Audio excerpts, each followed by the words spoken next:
Some of the deadliest cancers rely on a strange trick: rogue loops of circular DNA called ecDNAs that can supercharge cancer genes. They can contain tumor promoting genes and help the cell express them really highly because they replicate like normal DNA but divide unevenly, giving some cells extra copies of cancer genes and thus a growth advantage. But there's been this mystery.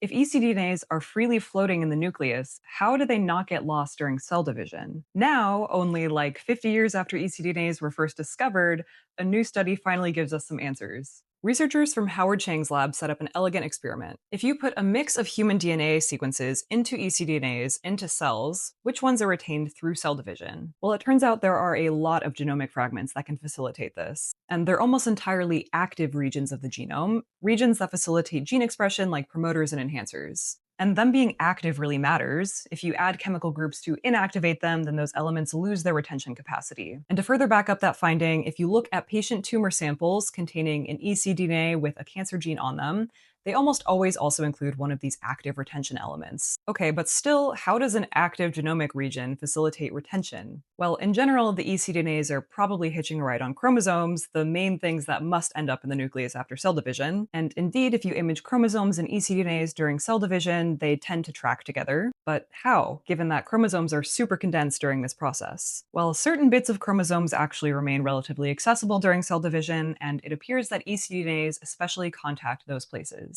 So it sounds to me like some kind of protein interaction may be responsible because active genome proteins like to contact other active genome proteins, but hopefully future work will tell us. But whatever the downstream mechanism, this work reveals a new potentially targetable step in how cancer cells retain their most dangerous DNA.